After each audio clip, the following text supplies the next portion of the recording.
Hello students. तो आज हम लोग जो है क्लास 12 के प्रीवियस ईयर क्वेश्चन पेपर्स के कुछ क्वेश्चन आज करेंगे और उनको सॉल्व करेंगे।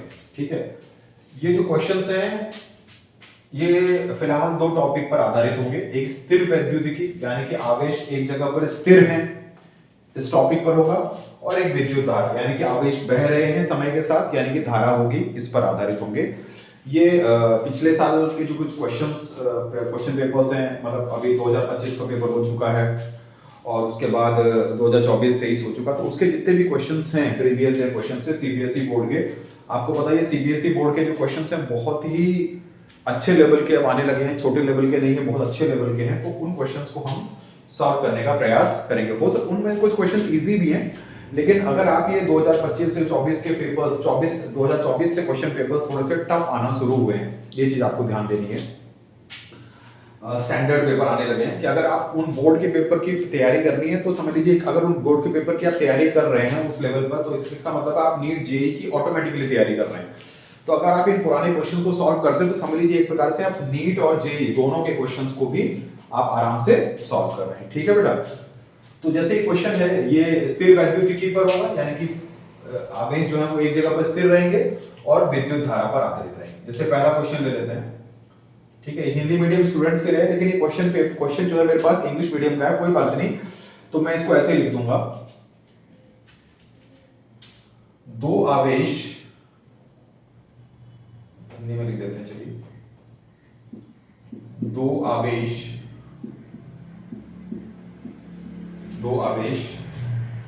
माइनस क्यू, दोनों आवेश हैं माइनस क्यू ईच, दो आवेश है, दोनों के दोनों माइनस क्यू वैल्यू के हैं। उनको रखा गया है,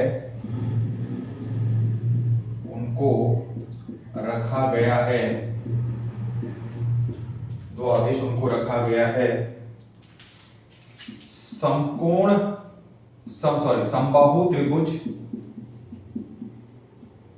समबाहु त्रिभुज के दो कोनों पर, समबाहु त्रिभुज के दो कोनों पर ए तथा बी पर।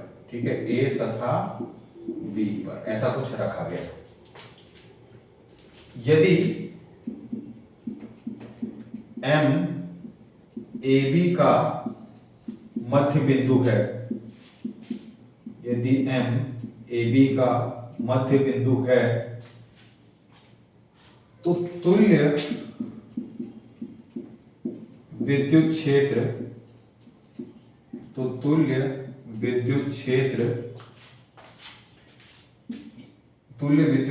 सी बिंदु पर, तो तुल्य विद्युत क्षेत्र सी बिंदु पर किस दिशा में होगा,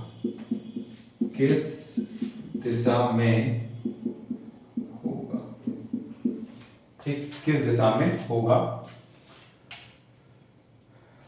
ठीक है, इसमें दिया हुआ चार ऑप्शन दिए हुए हैं। एक तो सी ए के अलाउंग, दूसरा दिया हुआ है सी बी के अलाउंग, तीसरा दिया हुआ है एम सी के अलाउंग, और चौथा दिया हुआ है सी एम के अलाउंग। ठीक है, ये ऑब्जेक्टिव क्वेश्चन 2025 का है।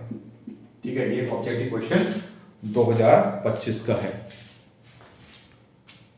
ठीक है, ये ऑब्जेक्टिव क्वेश्चन 2025 का है। ओके बेटा, चलिए अब इसमें क्या लिखा हुआ देखिए।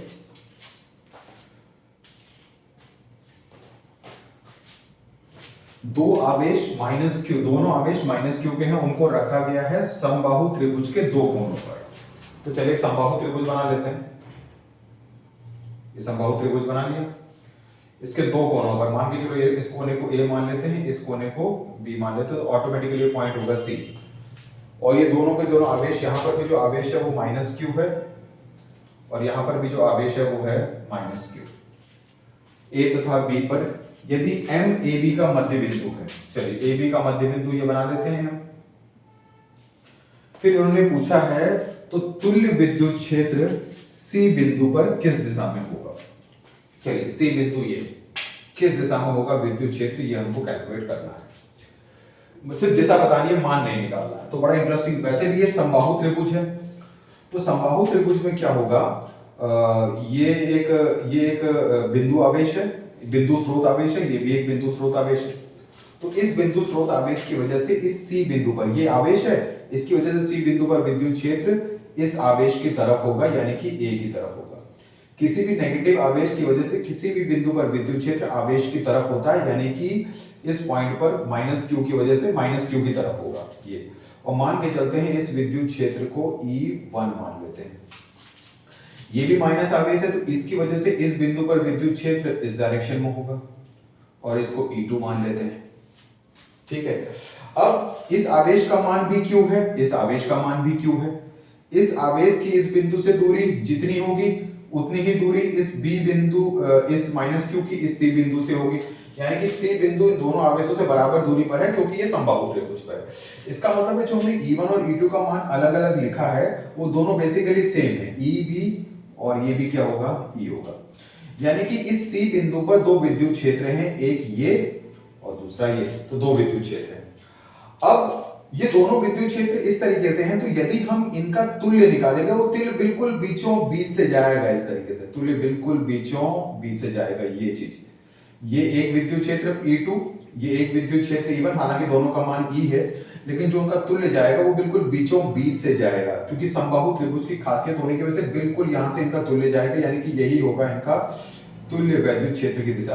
तो तुल्य वैद्युत के दोनों इस डायरेक्शन में है, ये भी ऐसे, ये भी ऐसे, तो तुल्य भी इसी डायरेक्शन में होगा। तो देखा जाए C से M दिशा की तरफ जा रहा है, C से M। देखिए यहां पर दो ऑप्शन है, MC और CM। MC का मतलब है M से C दिशा, और CM की मतलब है C से M की तरफ, यानी कि तुल्य जो होगा वो बिल्कुल बिल्कुल मिडिल पर जाएगा, बिल्कुल बीच में जाएगा, यानी कि तुल्य की जो दिशा होगी वो CM होगी, C से M की तरफ। इस तरीके से आपको समझना है। ऐसा इसीलिए उन्होंने जानबूझकर देखिए समबाहु त्रिभुज दिया हुआ। समबाहु त्रिभुज की खासियत क्या होती है कि उसके तीनों साइड जो होते हैं वो बराबर होते हैं, और बराबर होने की वजह से ये मान और ये मान दोनों सेम हो जाएंगे, क्योंकि एक तो आवेश भी सेम है और दूरी भी सेम होगी, दोनों बराबर हैं और समबाहु त्रिभुज भी है। तो ये जो उनका तुल्य होगा बिल्कुल बीचों बीच से निकलेगा, और बिल्कुल बीचों बीच, यानी कि चूंकि M इसका मध्य बिंदु दे रखा है तो इसी डायरेक्शन में होगा, यानी कि C से M Disha is the correct answer. तो इतनी बात आपको समझ में आ गई होगी, इतनी बात आपको समझ में आ गई होगी। ओके, चलिए ये तो था हमारा पहला क्वेश्चन कि मतलब विद्युत क्षेत्र की दिशा किस डायरेक्शन में होगी। चलिए नेक्स्ट क्वेश्चन देखते हैं। पहला क्वेश्चन तो आपको समझ में आ गया होगा।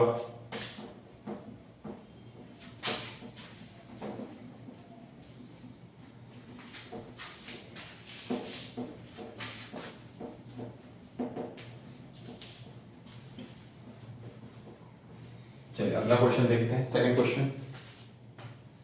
सेकंड क्वेश्चन ये है,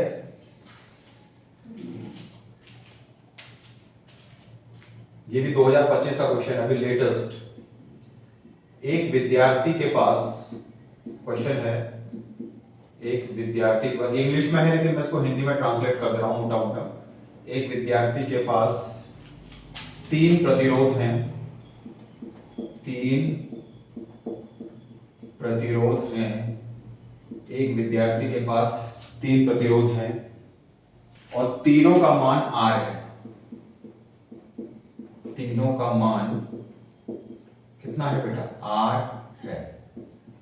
तीनों का मान R है। एक विद्यार्थी के पास 3 प्रतिरोध हैं और तीनों का मान कितना है? R है। ठीक है, यदि हमें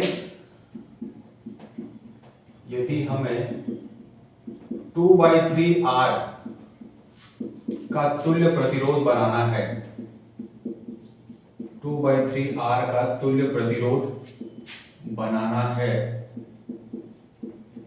यदि हमें 2/3 R का तुल्य प्रतिरोध बनाना है तो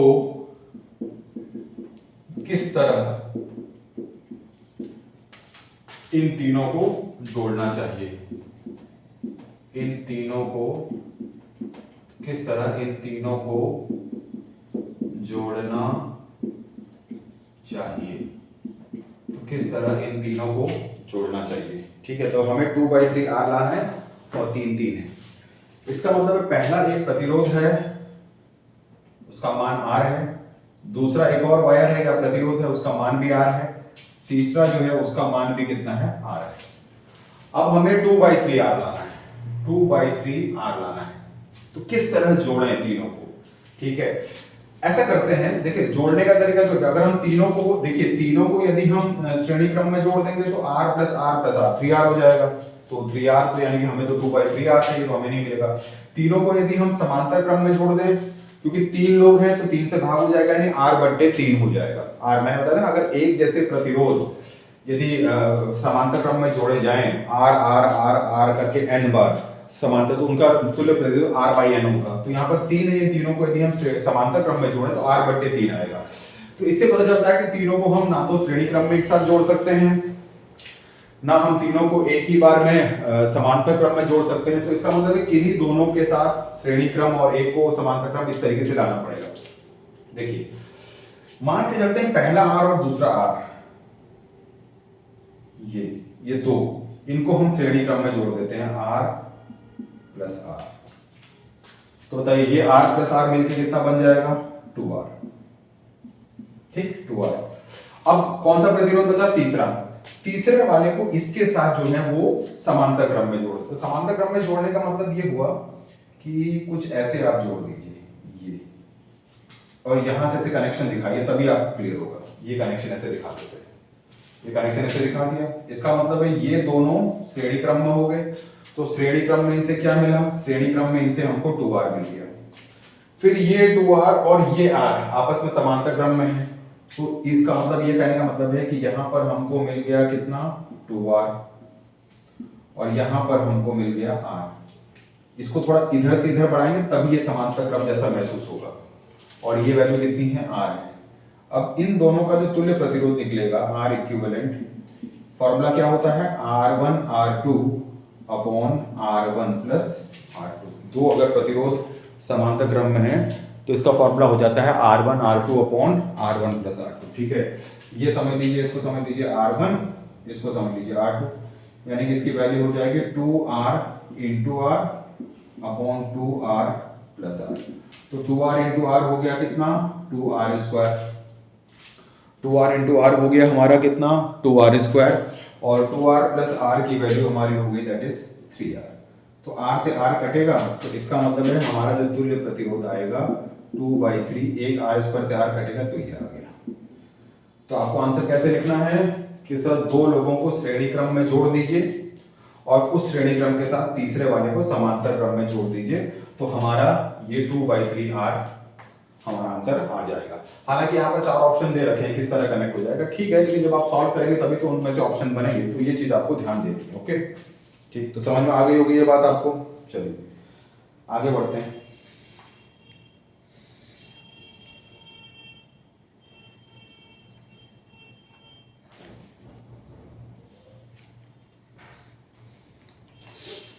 तो मुझे उम्मीद है कि क्वेश्चन आपको अच्छे से समझ में आ गया होगा। दूसरा क्वेश्चन, अभी हम लोग सिर्फ 2025 चल रहे हैं, अभी हम लोग सिर्फ 2025 के क्वेश्चंस सॉल्व कर रहे हैं। ठीक है, इस तरीके से क्वेश्चन आए थे तो आपका कॉन्फिडेंस भी बढ़ेगा, हाँ यार हमने जितनी पढ़ाई की अभी तक स्थिर वैद्युतिकी, आवेश एक जगह रुके हुए और विद्युत धारा पर आधारित हम ऑब्जेक्टिव क्वेश्चंस आराम से कर सकते हैं। ठीक है, 2 ऑब्जेक्टिव क्वेश्चन आए थे। चलिए एक क्वेश्चन और लेते हैं, थोड़ा ये बड़ा लेंथी टाइप का क्वेश्चन होगा, ये भी 2025 का क्वेश्चन है। ठीक है, थर्ड क्वेश्चन, 2 वायर हैं, 2 वायर हैं सेम मटेरियल के,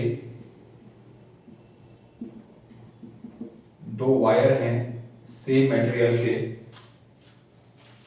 तथा सेम त्रिज्या के, सेम त्रिज्या के। ठीक है, 2 वायर हैं सेम मटेरियल के तथा सेम त्रिज्या के, उनकी लंबाई का अनुपात, उनकी लंबाई का अनुपात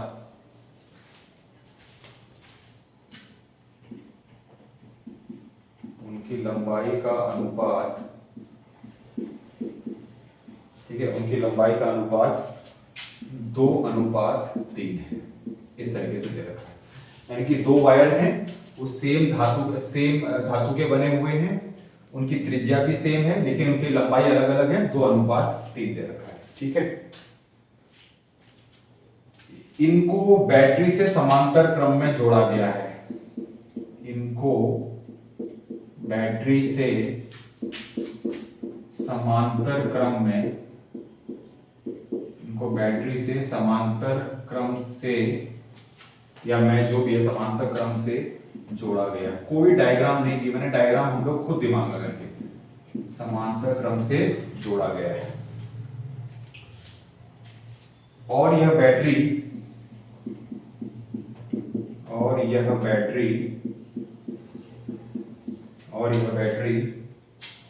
15 एम्पियर की धारा, 15 एम्पियर की धारा प्रवाहित करती है, और 15 एम्पियर की धारा प्रवाहित कर रही है। हमें क्या करना है, दोनों वायर्स से धारा ज्ञात कीजिए। क्योंकि समांतर क्रम में है तो धारा अलग अलग होगी, क्योंकि 15 एम्पियर तो मेन धारा है, ठीक है, 15 एम्पियर उनसे बटेगी। तो क्वेश्चन को इस तरीके से है, दो वायर हैं तो समझ लीजिए इन दोनों वायरों को आप इस तरीके से मान सकते हैं, ठीक है। दो वायर मान के चलो, इसका पहले वायर का प्रतिरोध R1 है, दूसरे वायर का प्रतिरोध R2 है। उनकी लंबाई का, इनके बैटरी को समांतर क्रम का मतलब कुछ इस तरीके से कनेक्शन है। ये है कनेक्शन, यहां लगी है आपकी बैटरी, ये है सिचुएशन। फिर से पढ़ते हैं, यहां से पढ़ते हैं। इनको बैटरी से समांतर क्रम से जोड़ा गया है, ठीक है। ये माने कि आपस में समांतर क्रम से जोड़े गए और एक बैटरी यहां लगा दी है। तभी तो ये वाला पॉइंट और ये वाला पॉइंट दोनों के लिए सेम है, तभी तो ये इन दोनों के बीच में ये वाला प्रतिरोध जुड़ा है, इन दोनों के बीच में ये वाला प्रतिरोध जुड़ा है। तभी तो ये दोनों के दोनों किस में होंगे बेटा, समांतर क्रम में होंगे। तभी तो ये दोनों के दोनों किस में होंगे, समांतर क्रम में होंगे। और ये बैटरी है, बैटरी का विभव नहीं पता, लेकिन यहाँ से जो करंट निकली है वो कितनी निकली है, 15 एम्पियर। मान के चलो ऊपर वाले में से करंट जाती है I1 और नीचे में से जाएगी I2। ये कहने का मतलब ये हो गया, ठीक है। 15 एम्पियर की मतलब इन दोनों को समांतर क्रम में जोड़ के बैटरी से करंट किया गया, तो बैटरी से मेन 15 एम्पियर की करंट निकल रही है, और उसका कुछ हिस्सा पहले में जाएगा, कुछ हिस्सा दूसरे में जाएगा, ठीक है। यहाँ से 15 एम्पियर निकला, फिर यहाँ से वापस भी 15 एम्पियर आएगा। इसका मतलब इन दोनों के आंसर 15 के ही कुछ हिस्से होंगे। ये चीज हमको ध्यान देनी है।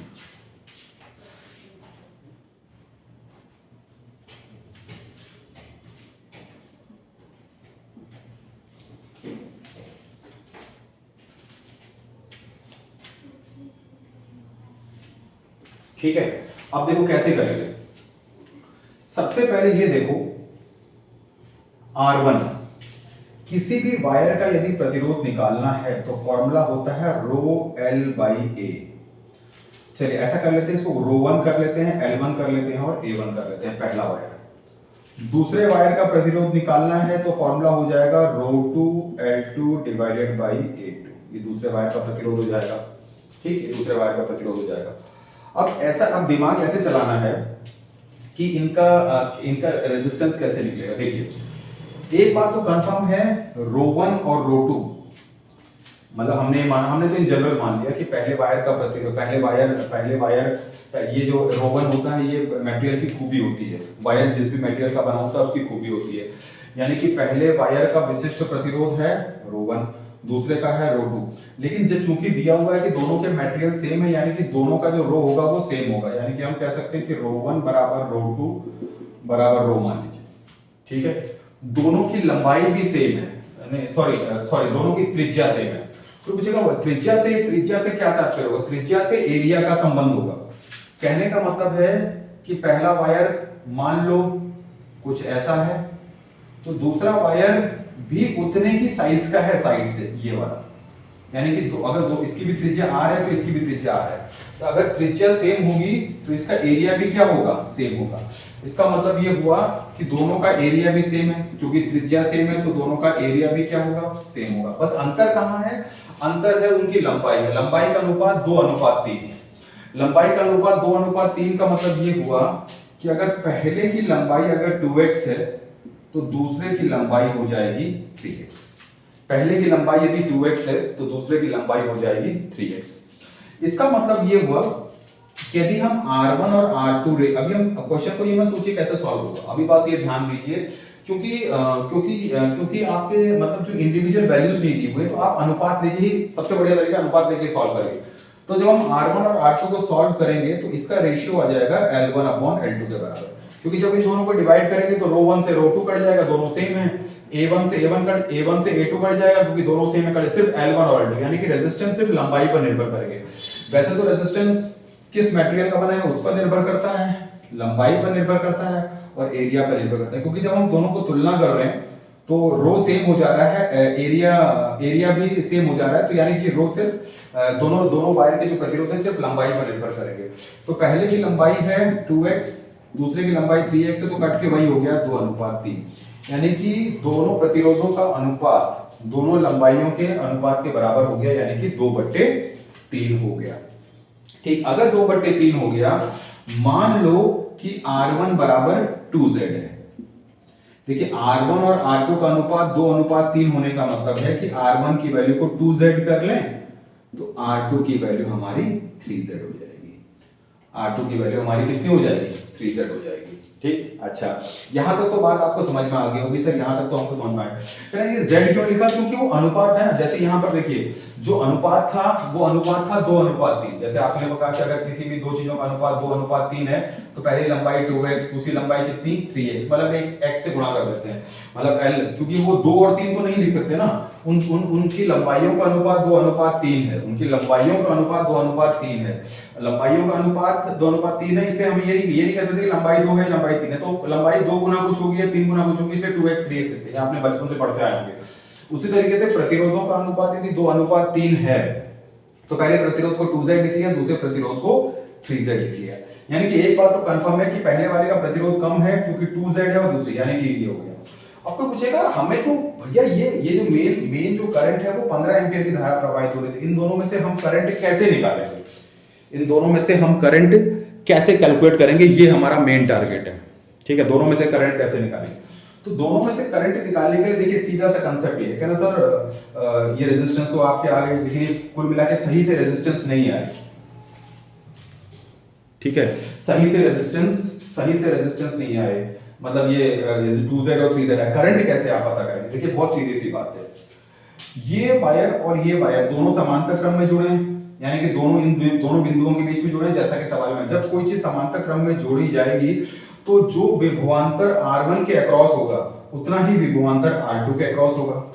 तो अगर हम R1 के लिए ले लें मान लो, तो R1 के लिए विभवांतर V कितनी करंट फ्लो कर रही है? I1, और कितना प्रतिरोध है? R1। ठीक है, I1 into R1, इन दोनों बिंदुओं के बीच में जो विभवांतर होगा वो V बराबर I1 R1। सर V1 नहीं लिखा, अरे भाई ये दोनों लोग समांतर में है इसलिए दोनों का V मान ले रहे हैं। अब दूसरे के लिए ले लीजिए R2 के लिए, R2 के लिए भी V ही होगा क्योंकि दोनों समांतर, ये भी दोनों समांतर में, लेकिन R2 से जो करंट फ्लो हो रही है वो I2 R2।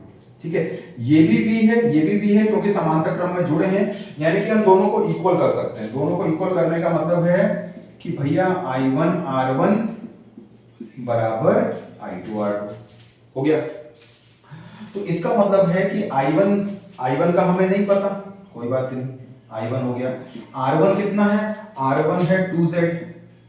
I2 का हमको नहीं पता, R2 कितना है? 3Z, तो Z से Z कट गया, यानी कि यहां से क्या रिलेशनशिप मिल जाएगा? यहां से हमको एक रिलेशनशिप मिल जाएगा कि 2I1 बराबर 3I2, एक इक्वेशन ये मिल जाएगी, 2I1 बराबर 3I2। ठीक है, ये दोनों समांतर क्रम में जुड़े हैं, इसलिए जितना विभव इसके अक्रॉस होगा दोनों बिंदुओं के बीच में उतना ही विभव इसके अक्रॉस होगा, और विभवांतर का फॉर्मूला V बराबर IR, I1 R1 I2 R2, क्योंकि दोनों V हैं तो दोनों को इक्वल कर दीजिए। R1 और R2 की वैल्यू 2Z 3Z, देखिए Z जितने भी अनुपात वाले फैक्टर सब वो कट जा रहे हैं, मतलब Z कट गया, तो इक्वेशन आ गई 2I1 बराबर 3I2। अब दूसरी इक्वेशन आप कहां से बनाएंगे? सर दूसरी इक्वेशन बिल्कुल हम बना लेंगे। देखिए ये जो 15 एंपियर की जो धारा है वो दो भागों में बट रही है, I1 और I2 में। 15 एंपियर की धारा दो भागों में बट रही है, I1 और I2 में। तो अगर ये इक्वेशन 1 है तो दूसरी इक्वेशन हो जाएगी कि 15 बराबर I1 प्लस I2, ये हो गई हमारी इक्वेशन नंबर 2, क्योंकि 15 एंपियर की धारा ही दो भागों में बट रही है और दोनों फिर जोड़ के फिर से 15 आ जाएंगे। तो एक इक्वेशन है 2I1 बराबर 3I2, दूसरी इक्वेशन है 15 बराबर I1 प्लस I2। इनको यदि हम आपस में सॉल्व कर लेंगे, इनको यदि हम आपस में सॉल्व कर लेंगे तो हमारा जो है वो आंसर आ जाएगा। अब इनको कैसे सॉल्व करें जरा देखिएगा। ये 15 बराबर i1 प्लस i2, तो कुछ नहीं है, 2i1 बराबर 3i2 है, तो यहाँ से i1 की वैल्यू, चलो थोड़ा सा मैं ये लैंग्वेज मिटा देता हूँ क्योंकि काफी समय हो गया, इसको लैंग्वेज को यहाँ कर देते क्योंकि जगह की कमी पड़ रही है, तो यहाँ जरा हम इसको सॉल्व कर देते हैं बेटा बढ़िया से, ठीक है। यहाँ हम इसको सॉल्व कर दे रहे हैं, यहाँ हम इसको सॉल्व कर दे रहे हैं। अच्छा क्वेश्चन है ये, बहुत धीरे धीरे मैं कर रहा हूँ लेकिन आगे आगे आपको स्पीड बढ़ानी पड़ेगी। तो ये बताइए यहाँ से 2i1 बराबर 3i2 है, 2i1 बराबर 3i2, यानी कि i1 की वैल्यू हो जाएगी 3i2/2। इसको उठा के पुट कर दीजिए इक्वेशन नंबर 2 में। ये हमने उठाया है 1 से, ठीक है, 1 से उठाया है, ये हमने उठाया है 1 से। इसको 2 में पुट कर देते हैं तो 2 में हो जाएगा 15 इज इक्वल टू i1 की जगह कर देते हैं 3i2/2 प्लस i2, तो यहां से हो जाएगा 15 बराबर, इसका एलसीएम ले लेंगे तो 2i2 यानी कि हो जाएगा 5i2/2, 15 दूनी 30, यानी कि i2 बराबर आ जाएगा 6 एम्पियर, i2 बराबर आ जाएगा हमारा 6 एम्पियर।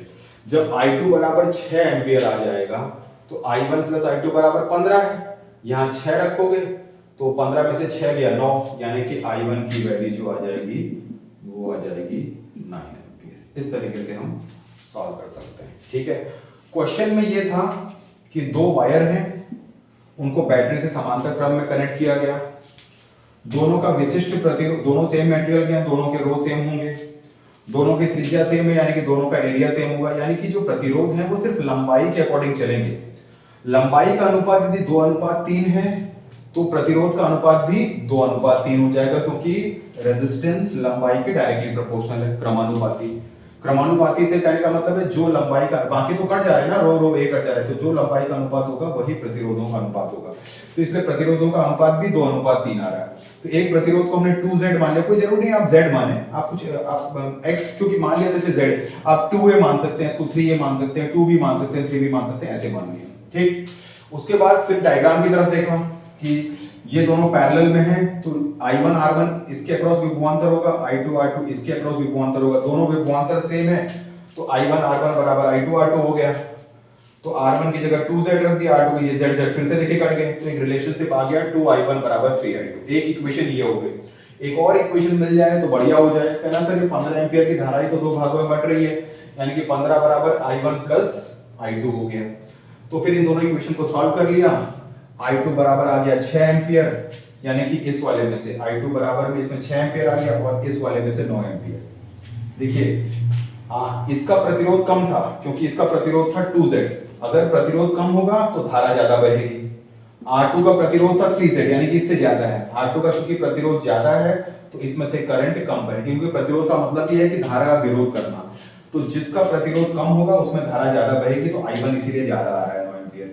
R2 का मान R1 की तुलना में ज्यादा है, इसलिए जो करंट है वो थोड़ी सी कम आ रही है 6 एम्पीयर, और 9 और 6 को जोड़ोगे तो 15 एम्पीयर आ जाएगा। तो इस तरीके से हम आराम से इस क्वेश्चन को सॉल्व कर सकते हैं, ठीक है। इस क्वेश्चन को आराम से हम सॉल्व कर सकते हैं। तो एक तो ये क्वेश्चन हो गया, जल्दी से या तो स्क्रीनशॉट ले लीजिएगा, कुछ कर लीजिएगा, जो उसको सॉल्व करना है देख लेना या वीडियो दोबारा चला लेना, ठीक है। इसको हम इस तरीके से कर सकते हैं बेटा इस क्वेश्चन को।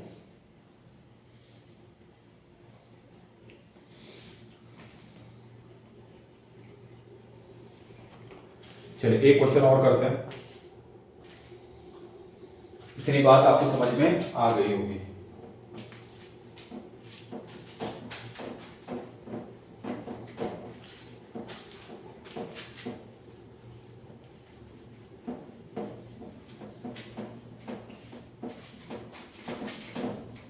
बहुत अच्छा क्वेश्चन था। अब एक और अच्छा क्वेश्चन देख रहे हैं, ऑब्जेक्टिव के तौर पर था, हो सकता है सेट्स चेंज हो गए हों, एक सेट से दूसरे सेट में मैं पहुंच गया हूं, उससे कोई फर्क नहीं पड़ता, सब अभी 2025 के क्वेश्चन चल रहे हैं, ठीक है, 2025 का ही चल रहा है। एक बैटरी जिसका विद्युत वाहक बल, एक बैटरी जिसका विद्युत वाहक बल 12 वोल्ट है और आंतरिक प्रतिरोध आंतरिक प्रतिरोध 0.5 ओम है और आंतरिक प्रतिरोध 0.5 ओम है और आंतरिक प्रतिरोध 0.5 ओम है और आंतरिक प्रतिरोध 0.5 ओम है, उसे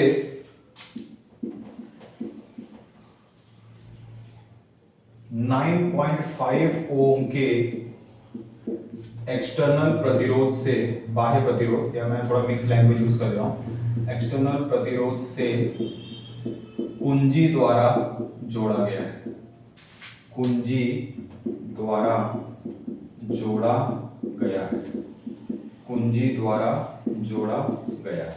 ठीक, अच्छा, फिर लिखा हुआ है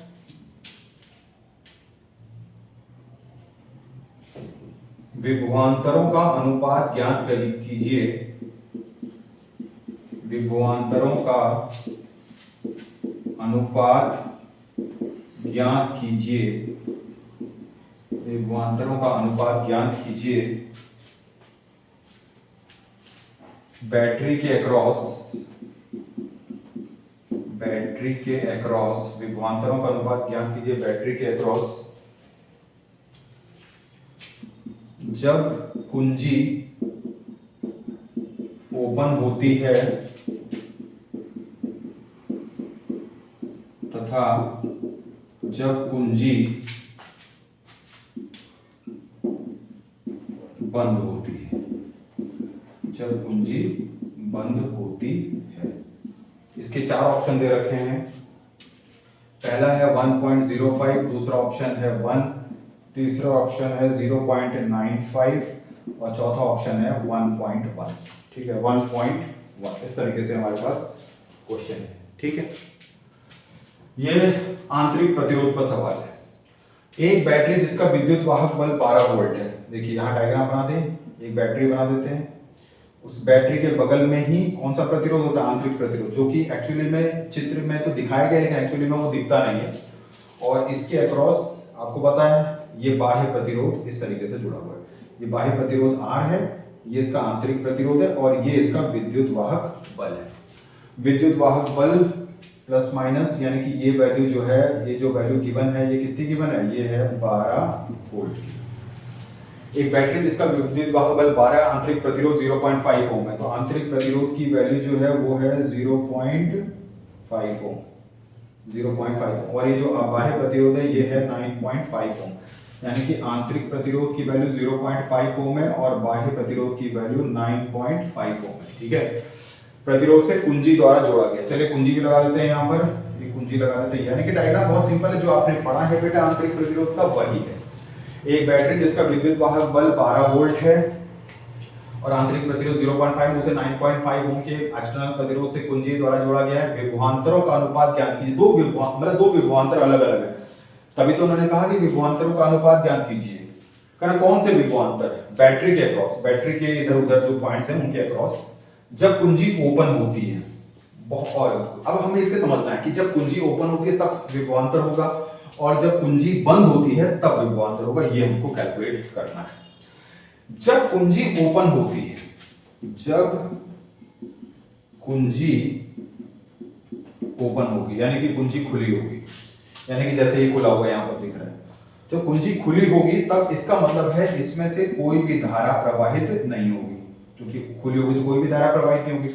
जब कोई भी धारा प्रवाहित नहीं होगी तो बैटरी के दो सिरों के बीच में जो विभवांतर होगा वो कुल मिला के विद्युत वाहक बल के बराबर होगा। क्योंकि देखिए कुंजी जब क्लोज होती है तो करंट फ्लो होने लगती है, और करंट फ्लो होगी तो ये ऊर्जा का स्रोत है, तो इसकी ऊर्जा कुछ इसमें खर्च होगी, कुछ अपने आंतरिक प्रतिरोध में भी खर्च होगी। लेकिन यदि कुंजी ओपन रह जाएगी, कोई करंट ही नहीं फ्लो होगी, जब कोई करंट ही नहीं फ्लो होगी तो इसके अक्रॉस कोई विभवांतर का खर्चा नहीं आएगा, और ये जो आंतरिक प्रतिरोध में भी विभवांतर का कोई खर्चा नहीं आएगा। तो इसका मतलब है कि बैटरी की जो पूरी ऊर्जा है वो बिल्कुल सही सलामत बची रहेगी, क्योंकि बैटरी की ऊर्जा तब विलीन होने लगती है, तब क्षय होने लगती है जब इसको बंद करो और करंट करो। तो करंट फ्लो कराएंगे तो सब लोग इसकी ऊर्जा खाएंगे। तो तो जब करंट ही नहीं फ्लो होगी तो बैटरी के दो सिरों के बीच में विभवांतर कुल मिला के इसी के बराबर होगा, विद्युत वाहक बल के बराबर। यानी कि ओपन केस में, इसको ओपन लिख लेते हैं, V ओपन केस में E यानी कि V ओपन केस में एग्जैक्टली कितने के बराबर हो जाएगा, 12 वोल्ट, यानी कि इक्वेशन नंबर 1। अब कुंजी को क्लोज कर देते हैं। मान लेते हैं कि जब आपकी कुंजी जो होगी वो क्लोज होगी, क्लोज यानी कि बंद होगी। जब बंद होती है तो तब आपको पता है इसके बीच में, या जब हम इसको क्लोज कर देते हैं, मान के चलो हम इसको जो कर देते हैं वो क्लोज कर देते हैं, इसको बंद कर देते हैं, बंद करने पर करंट फ्लो होगी। तो आपको पता है बंद करने पर जो विभवांतर था उसका फॉर्मूला मैंने पहले ही बताया था, V = E - IR। आप जो आंतरिक प्रतिरोध वाला चैप्टर है उसमें आप ये चीज देख सकते हैं, V = E - IR, ये फॉर्मूला होता है, V = E - IR। ठीक है, V = E - IR। चलिए ये फॉर्मूला देख लें। लेकिन और इस वाले को हम लोग लिख लें कि ये तब होता है जब क्या होता है बेटा, जब होता है क्लोज्ड, क्योंकि खुला होने पर तो E के बराबर होगा, लेकिन जब खुला नहीं होगा तब इसके बैटरी के दो बिंदुओं के बीच में ये भी आ गया ना, आंतरिक प्रतिरोध में से भी करंट फ्लो होगी, तो आंतरिक प्रतिरोध में भी कुछ खर्चा हो जाएगा, तो आपका जो विभवांतर है वो E नहीं रहेगा, E का कुछ पार्ट यूज हो गया है, तो E का जो पार्ट था वो कुछ यहाँ भी ये आंतरिक प्रतिरोध ने भी खा लिया, यानी कि कुछ कम हो गया, इसीलिए हम लोग क्लोज में V = E - IR लिख रहे हैं। तो हमें इसी V ओपन का और V क्लोज्ड का अनुपात ज्ञात करना है। V ओपन की वैल्यू तो 12 है, लेकिन V क्लोज्ड की वैल्यू हमारे पास E तो है, हमारे पास E तो है, E की वैल्यू तो है 12 वोल्ट, हमारे पास आंतरिक प्रतिरोध भी है, हमारे पास आंतरिक प्रतिरोध भी है 0, लेकिन हमारे पास करंट नहीं है। तो आपने देखा होगा हम इसमें इस वाले पूरे सर्किट में एक और फॉर्मूला यूज होता है, एक तो चलिए ठीक है, एक और फॉर्मूला यूज होता है कि अगर हम पूरे सर्किट को देखें तो पूरे सर्किट में, अगर हम पूरे सर्किट, मैं पहले भी करा चुका हूं, पूरे सर्किट में देखें तो पूरे सर्किट का प्रतिरोध R+R होगा और पूरे सर्किट की जो विभवांतर होगा वो E होगा। अगर हम इस आंतरिक प्रतिरोध और इस बाह्य प्रतिरोध को दोनों को एक साथ जोड़ लें, मतलब इनको प्रतिरोधों के एक, इसको भी प्रतिरोध, इसको दोनों एक जैसे प्रतिरोध ट्रीट कर लें प्रतिरोधों की तरह, तो इन दोनों को जोड़ लें तो तुल्य प्रतिरोध R+R हो जाएगा और एक बैटरी लगी है E, तो बताइए तुल्य प्रतिरोध कितना हो जाएगा, क्योंकि और ये दोनों देखिए, ये दोनों के दोनों श्रेणी क्रम में जुड़े हैं, तो जब ये दोनों श्रेणी क्रम में जुड़े हैं तो इनका जो तुल्य हो जाएगा, सीधे दोनों को जोड़ देंगे, तो ये 9.5 है, ये 0.5 है, यानी कि दोनों मिला के 10 ओम हो जाएगा और यहां से हमारा मेन करंट निकल जाएगी। इसका मतलब है अगर हम इस हिसाब से देखें तो इस हिसाब से एक फॉर्मूला एक और बताया गया था, E = I × R+R, क्योंकि तुल्य प्रतिरोध हो गया है R+R। तो अगर हम सर्किट को सिंपल सॉल्व करना चाहें तो इस तरीके से भी चीजें हो सकती हैं। ठीक है, तो E की वैल्यू कितनी है बेटा, 12, करंट निकालना है × 10, यानी कि करंट की वैल्यू 1.2 एम्पियर हो जाएगी। यहां से अगर हम सॉल्व कर लें तो करंट की वैल्यू 1.2 एम्पियर हो जाएगी। ठीक है, अभी वैसे तो हमको ये निकालना है V क्लोज्ड, ठीक है, ये V क्लोज्ड, वैसे V क्लोज्ड, हाँ, तो ये वैल्यू जो यहाँ पर कितनी आ गई, 1.2 एम्पियर। ठीक है, तो हमने करंट निकालने के लिए पूरे सर्किट को एक जैसा ट्रीट कर लिया, मतलब पूरे सर्किट को 1 मान लिया, 9.5 और 0.5 को 10 मान लिया, और विद्युत वाहक बल विभवांतर का स्रोत हो गया और ओम्स लॉ लगा दिया, ये V समझ लीजिए, ये करंट इनटू प्रतिरोध, तो 1.2 एम्पियर आ गया। लेकिन इन सेल के अक्रॉस जो विभवांतर होता है उसका फॉर्मूला या तो V = E - IR, वैसे तो एक और फॉर्मूला होता है, एक और फॉर्मूला होता है V = IR। ये जब करंट फ्लो होती है, करंट फ्लो होती है, कुंजी बंद होती है और बैटरी के दो टर्मिनलों के बीच विभवांतर को टर्मिनल विभवांतर कहते हैं, जो इस फॉर्मूले से भी दिया जा सकता है और इस फॉर्मूले से भी दिया जा सकता है। लेकिन इसको निकालने के लिए हमने पूरे सर्किट में ट्रीट कर लिया करंट को, मतलब आप ये आंतरिक प्रतिरोध और बाह्य प्रतिरोध को एक जैसा मतलब प्रतिरोध की तरह ट्रीट कर लीजिए, 10 ओम आ गया, बैटरी है, करंट निकाल लीजिए, इस करंट को चाहे इसमें डाल दो चाहे इसमें डाल दो। ठीक है, तो V क्लोज्ड की वैल्यू हो जाएगी E की वैल्यू थी, इसमें डाल दे रहे हैं, ठीक है, इसमें डाल दे रहे हैं 12, करंट की वैल्यू है 1.2 और आंतरिक प्रतिरोध की वैल्यू 0.5 थी, तो ये हो जाएगा 12 में से 0.6 घटा दें तो ये हो जाएगा 11.4 वोल्ट, 11.4 वोल्ट। इसका मतलब ये हुआ कि यदि हमें अनुपात निकालना है, हमें अनुपात निकालना था V open upon V closed. ठीक है, V ओपन तो विद्युत वाहक बल के ही बराबर होगा और ये टर्मिनल विभवांतर होगा, ई की वैल्यू 12 थी, इसकी वैल्यू 11.4 है, तो इसको लगभग डिवाइड करोगे तो इसके आसपास हमारा आंसर आ जाएगा, दैट इज 1.05। एक बात तो कंफर्म है, 1 से तो ज्यादा ही आना चाहिए। क्यों? क्योंकि ओपन में ई है, ई से ज्यादा तो किसी की वैल्यू नहीं होती है। बाकी जब धारा बहती है तो ई का कुछ हिस्सा इसमें कुछ खर्च हो जाता है, कुछ इसमें खर्च हो जाता है, यानी कम रह जाता है। तो कम रहने की वजह से वैल्यू वी हो जाती है, कम हो जाती है, तो वी कम ही आनी चाहिए। ऊपर संख्या बड़ी, नीचे संख्या छोटी, तो वैल्यू अनुपात को 1 से ज्यादा ही आएगा। लेकिन 1 तो आ ही नहीं सकता, 1 से कम भी नहीं आ सकता, 1 से ज्यादा आना चाहिए। तो ये आंसर होगा या फिर ये आंसर होगा। लेकिन अगर हम थोड़ा ध्यान से डिवाइड करेंगे, चलिए इसको डिवाइड करके दिखा देते हैं। ये हो जाएगा 120, ये हो जाएगा 114, ये हो जाएगा 60, ये हो जाएगा 57, ठीक है। ये हो जाएगा 20, ये हो जाएगा 19 कट के, ठीक है। 19 एकम 19, 100, फिर 100 आएगा, 19 पंचे 95, लगभग 1.05 के आसपास आपका आंसर जो है वो आ जाएगा बेटा, ठीक है। तो चलिए आज इतना ही करते हैं। उम्मीद है कि आप सबको बहुत अच्छे से समझ में आया होगा। चैनल को लाइक और सब्सक्राइब जरूर कर दीजिएगा। Thank you very much.